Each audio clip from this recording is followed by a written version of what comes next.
नमस्कार दोस्तों, आज उत्तर प्रदेश की जिन 13 सीटों पर वोटिंग है उनमें से एक अहम सीट है कन्नौज।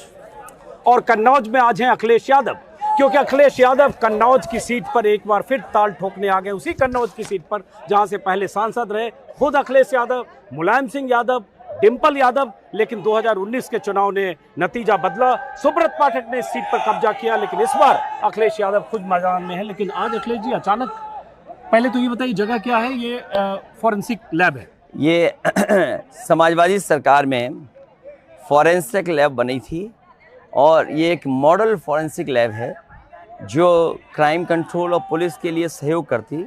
लेकिन ये भी सरकार का आधा अधूरा काम है और इन्हीं अधूरे काम की वजह से, और जो बड़े बड़े सपने बीजेपी ने दिखाए थे, किसान की आय दोगुनी, नौजवान को नौकरी रोजगार मिलेगा 2 करोड़ हर साल, बड़े बड़े आयोजन लखनऊ में हुए थे निवेश को लेकर के, डिफेंस एक्सपो को लेकर के, और G20 से भी ब्रांडिंग की थी।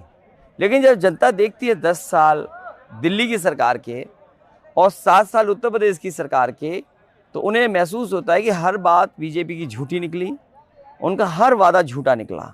इसलिए इस बार जनता इनसे नाराज़ है। अच्छा, हम उस पर आते हैं। पहले तो बात की कन्नौज आप अचानक आए, पता चला कि आपको कुछ जानकारी मिली, जो ट्विटर पर देखा कि कुछ जगह बीजेपी के समर्थक या विरोधी उम्मीदवार के समर्थक कुछ ऐसा कर रहे थे, गड़बड़ी आप देखा था। क्यों आए अचानक? मुझे सुबह से मैं लगातार, पहले तो मशीन्स को लेकर के सूचना आ रही थी कि कई जगह मशीन्स ठीक काम नहीं कर रही हैं और कई जगह मशीनों पे वोट नहीं पड़ पा रहा है, ख़राब है मशीनें। तो कई बूथों पर घंटा 1.5 घंटा इसी तरह मशीनों का ये काम चलता रहा। और फिर अचानक ये खबर आने लगी कि बीजेपी के जो सांसद हैं, बीजेपी के जो नेता हैं, वो रात से कहीं भी शराब बांट रहे थे। समाजवादी पार्टी के लोगों को पीटा उन्होंने। छबरमऊ थाने में हमारे कार्यकर्ता कहीं आ रहे थे, इन बीजेपी की 6-7 गाड़ियों ने मिलकर के पीटा। मैंने उस समय पुलिस को सूचना दी, पुलिस ने कार्रवाई की, पकड़े गए वो लोग और कुछ लोग भाग गए, उसमें उनके खिलाफ FIR दर्ज हो गई। तो ये सूचनाएं रात से मिल रही थी और सुबह से अचानक कई बूथों से खबरें आई हैं कि एजेंटों को डरा रहे हैं, धमका रहे हैं या लोगों को वोट डालने के लिए नहीं निकलने दे रहे हैं। इसीलिए मजबूरी में मुझे आना पड़ा। मैं नहीं आना चाहता था, लेकिन केवल क्योंकि वोट न रुके और एजेंटों को बाहर न निकाला जाए बूथ से, इसलिए मैं यहाँ पर आया था। तो कई जगह बीजेपी जहाँ पर वोट नहीं डालने दे रही थी, मान लीजिए कसाबा एक उदाहरण है, हमारे एजेंट को मारा उन्होंने, एजेंट को बाहर निकाल दिया। जब उनको पता लगा कि फोर्स आ रही है और समाजवादी पार्टी के हम लोग भी पहुँचेंगे, तो उन्होंने एजेंट को बाद में अंदर भी जाने दिया, लेकिन वोट को प्रभावित किया। वोट को प्रभावित न करें और घूमना बंद करें। हमें एडमिनिस्ट्रेशन में भरोसा करना चाहिए। अगर एडमिनिस्ट्रेशन निष्पक्ष काम कर रहा है, अगर वो चाहता है कि मैं रुकूं, तो बीजेपी के भी नेता नहीं घूमने चाहिए। ये बड़ा दिलचस्प हुआ मुझे। मैं तिरवा में था, तभी पता चला कि अखिलेश यादव कुछ जगह पर कुछ बूथों की तरफ जा रहे हैं। मैं 50-60 किलोमीटर भागता हुआ छिबरामऊ पहुंचा और वहां आप मिले और आप कुछ बूथ पर भी जा रहे थे। कुछ बूथ पर कुछ पुलिस वालों से कुछ ऐसी उन्होंने रोकने की भी कोशिश की। शायद आपने फिर SP से कहा, मैंने जो पुलिस के अधिकारी मौके पर थे वो कहते कि आप बूथ के अंदर नहीं आ सकते हैं। तो मैंने कहा इलेक्शन कमीशन का नियम पढ़ लीजिए, नियमावली देख लीजिए। कैंडिडेट जो होता है वो बूथ के अंदर जा सकता है। उनको कुछ चीज़ों पे आपत्ति थी, मैंने कहा वो स्वीकार करता हूँ, लेकिन ये बात कहना कि आप बूथ पे नहीं जा सकते हैं, ये गलत था। इसीलिए मैंने वरिष्ठ अधिकारियों से कहा कि आप बात करिए, उनसे पूछिए नियम क्या है। तो बाद में पुलिस को स्वीकार करना पड़ा कि हाँ, उन्होंने जो कहा था वो गलत है, मैं बूथ पे जा सकता हूँ। एक आरोप, कल आपने बड़ा आरोप लगा दिया कि 3 DM 3 SP को लखनऊ से निर्देश दिया गया है, चुनाव में गड़बड़ी की आशंका जताई। तो ये ऐसा क्यों लगा आपको? मुझे जानकारी मिली थी कि कुछ प्रशासन को लखनऊ से निर्देश मिले हैं कि जहां पर समाजवादी पार्टी का अच्छा वोट है वहां पर वोट ना पड़ पाए। और ये बात मैं इसलिए मजबूती से कह रहा था और जो जानकारी मिली थी उसी की वजह से कह रहा था। आपने संभल का इलेक्शन देखा, जहां समाजवादी पार्टी का वोट था वहां तो प्रशासन और सब लोग परेशानी और तकलीफ पैदा करते रहे। बदायूं में भी ये बात देखी, मैनपुरी में भी ये बात देखने को मिली कि जहां पर समाजवादी पार्टी का वोट था वहाँ पर पुलिस फोर्स और बीजेपी के लोगों ने वोट रोकने की कोशिश की। तो यहाँ भी वही साजिश थी, लेकिन बाहर आ जाने की वजह से मुझे उम्मीद है कि निष्पक्ष चुनाव होगा। एडमिनिस्ट्रेशन इन चीज़ों को ध्यान रखेगा कि कहीं भी वोट नहीं रोका जाएगा, जिस तरीके से संभल में, बदायूं में या रामपुर में एक समय पर वोट रोका गया था। अच्छा, आप चूंकि कन्नौज चुनाव मैदान में उतरे अखिलेश जी, पहले यहाँ तेज प्रताप का नाम था, उम्मीदवारी बदली, आप खुद उतरे और आपके चुनाव मैदान में कन्नौज में उतरने को लेकर बीजेपी नेता तमाम बयान दे रहे हैं। सुब्रत पाठक से लेकर खुद मोदी तक, योगी तक, एक ये मान रहे हैं कि आप एकदम अपनी ऐसी लड़ाई लड़ रहे हैं, अस्तित्व की लड़ाई लड़ रहे हैं कन्नौज में इस बार। देखिए, कोई अस्तित्व की लड़ाई नहीं है। कन्नौज की जनता ने हमेशा समाजवादी पार्टी की मदद की। ये बात अलग है, एक आध हम चुनाव हार गए पिछला, लेकिन अगर रिकॉर्ड उठा के देखेंगे, ये वो गढ़ है, वो जगह है जिसने लोहिया जी को जिताया, नेताजी को जिताया, मुझे कई बार जिताया, डिम्पल को कई बार जिताया। नेताजी के आह्वान पे छोटे सिंह यादव जी यहाँ से कई बार सांसद रहे, यहाँ से प्रदीप यादव सांसद रहे हैं। ये वो क्षेत्र है जो समाजवादी सिद्धांतों पे चलने वाला है। ये हम अस्तित्व की लड़ाई नहीं लड़ रहे हैं। ये जो जमीन पर बेईमानी करते हैं, जो ये वोट से नहीं खोट से जीतना चाहते हैं, ये जो खोट की राजनीति है, ये जो नोट की राजनीति है, जो बेईमानी की राजनीति है, उसको रोकने के लिए जमीन पे निकले हैं। और इनको समझना चाहिए कि जैसे जैसे चरण आगे बढ़ रहे हैं, जनता का गुस्सा इनके खिलाफ बढ़ता जा रहा है। 7वें चरण पे आप देखेंगे, 7वें आसमान पे जनता का गुस्सा होगा। ये लोग बेईमानी से जीतना चाहते हैं और संविधान को बदलना चाहते हैं। जनता ने मन बना लिया है और बहुजन समाज ने मन बना लिया है। बाबा साहब भीमराव अम्बेडकर जी के रास्ते पे चलने वालों ने मन बना लिया है कि जो संविधान बदलने निकलेंगे, उन्हें इस बार वो बदल देंगे। आप चूंकि संविधान का जिक्र करते हैं अपनी सभाओं में, आरक्षण का भी जिक्र करते हैं, अभी राहुल गांधी और आपकी सभा देखिए, उसमें संविधान की किताब लेकर भी राहुल गांधी थे। अब चूंकि चुनाव 4 दौर बस खत्म हो गया, क्या लगता है यहाँ से आगे जो उत्तर प्रदेश की 80 सीटें, बीजेपी तो 80 की 80 की बातें कर रही है। ये बिल्कुल बीच का चुनाव था, 4, इसके बाद 3 चरण और हैं। 4 तक बीजेपी हारी है और जो 3 चरण होने जा रहे हैं, वहां बुरी तरह बीजेपी हारेगी, क्योंकि लोग इनको समझ चुके हैं, लोग इनकी बातों को जान रहे हैं। ये अपने ही नेगेटिव नैरेटिव में फंस गए। जिन बातों को वो कहते थे, नफरत की, जाति धर्म की या हिंदू मुस्लिम की, वो नकारात्मक राजनीति के खिलाफ जनता मतदान कर रही है और ये अपने ही नेगेटिव नैरेटिव में उलझ गए हैं। और ये कहावत है ना कि जो कभी अपने लिए गड्ढा खोदते हैं वो एक दिन खुद गिरते हैं, और वही बीजेपी के साथ हुआ है कि आज वो उसी गड्ढे में खुद गिर गए हैं। उनकी हर कहानी आज झूठी लग रही है, उनकी हर बात लोग स्वीकार नहीं कर रहे हैं। 140 करोड़ की जनता इन्हें हराने जा रही है। जैसे मोदी का बयान है, चूंकि हमलावर होते हैं आपको और अखिलेश, आपको और राहुल को लेकर, उन्होंने कहा अमरोहा में कि शहजादों की जोड़ी फिर फिल्म की शूटिंग कर रही है, इनका रिजेक्शन पहले हो चुका। मैं ये कह रहा हूँ कि ये जो कहानी सुना रहे हैं, इस कहानी को कुछ सुनना नहीं चाहता बीजेपी की, और इनके घिसे पिटे डायलॉग अब चल नहीं रहे हैं और अपने ही नेगेटिव नैरेटिव में उलझ गए हैं। जो बातें इन्हें करनी चाहिए थी, नौकरी की, रोजगार की, महंगाई की, वो बातें नहीं कर रहे हैं। और दुनिया में सोचिए, जो लोग वर्ल्ड की 5th इकोनॉमी का सपना देख रहे थे, जो लोग ये सपना दिखा रहे थे कि विकसित भारत बनेगा, जो बात ये कहते थे कि हम विश्व गुरु बनकर के उभरेंगे, वो सोचो मंगलसूत्र की बात कर रहे हो। वो लोग इतने नीचे स्तर पे चले जाएंगे राजनीति में कि 2 भैंस है तो एक भैंस भी खोल के ले जाएंगे। सोचिए आप किस लेवल पे पहुंच गए। ये जो गिरता हुआ स्तर और उनके भाषणों में जो शब्द आ रहे हैं, इस्तेमाल हो रहे हैं, ये बता रहा है कि ये इस बार चुनाव हारने जा रहे हैं।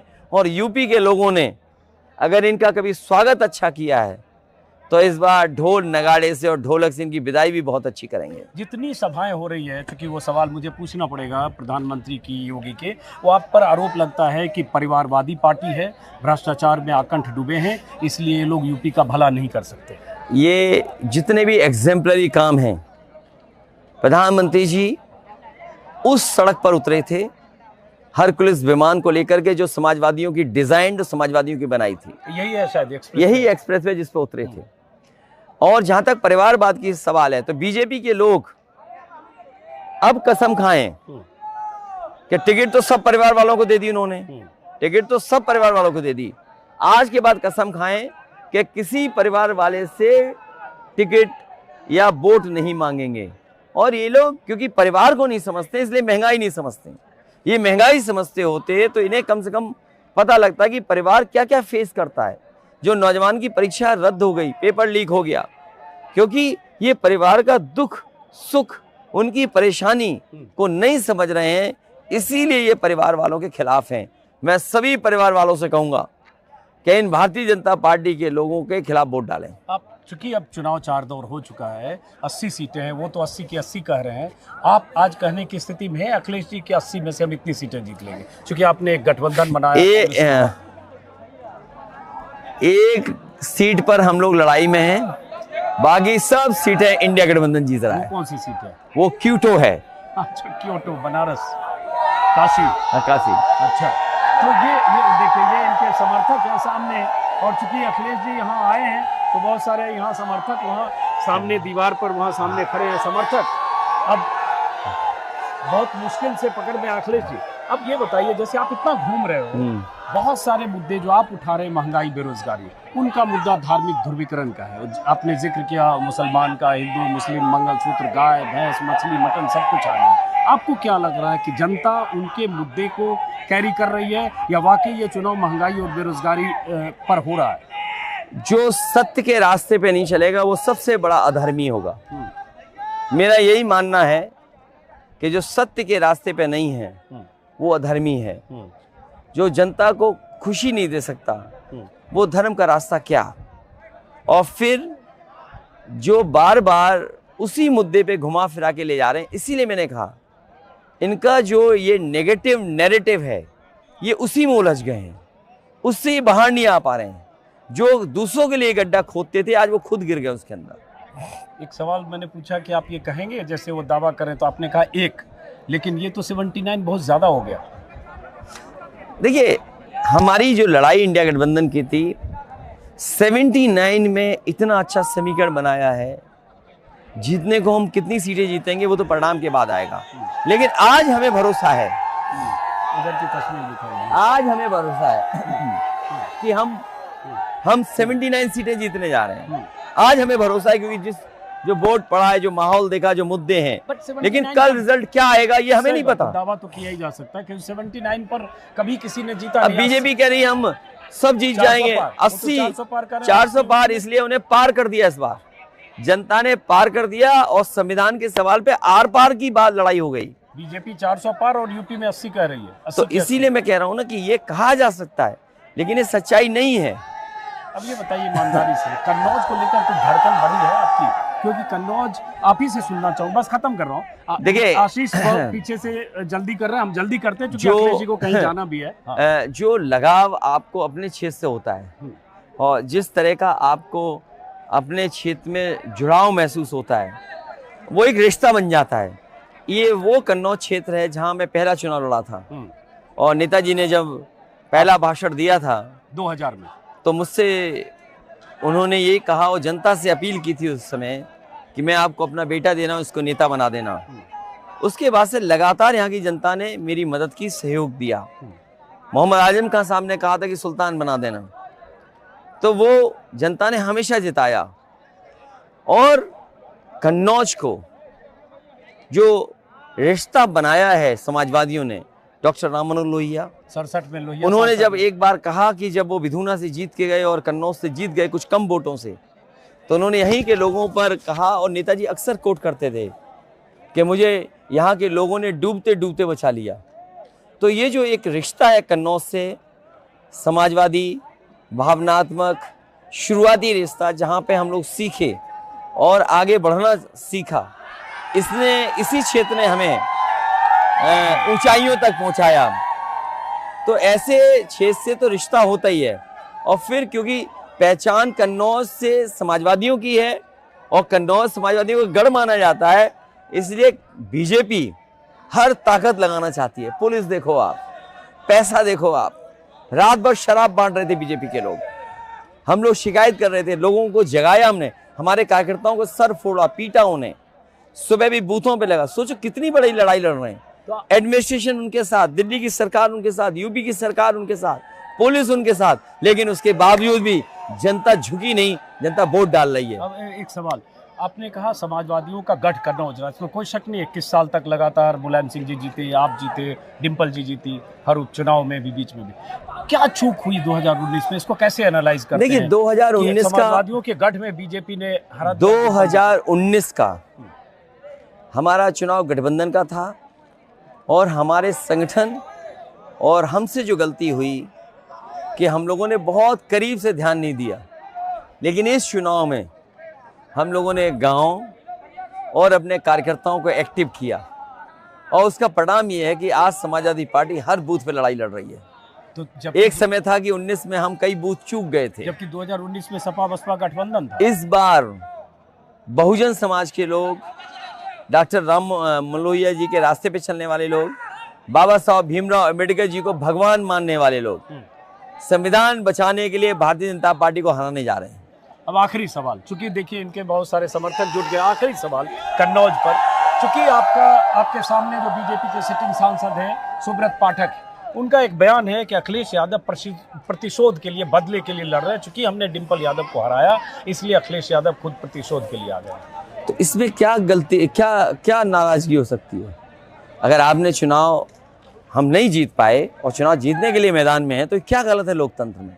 और फिर तब जब यहाँ वर्ल्ड क्लास इंफ्रास्ट्रक्चर दिया हो, ये एक्सप्रेसवे तब डिज़ाइन हुआ जब इंडियन रोड कांग्रेस में मानक नहीं थे एक्सप्रेसवे के।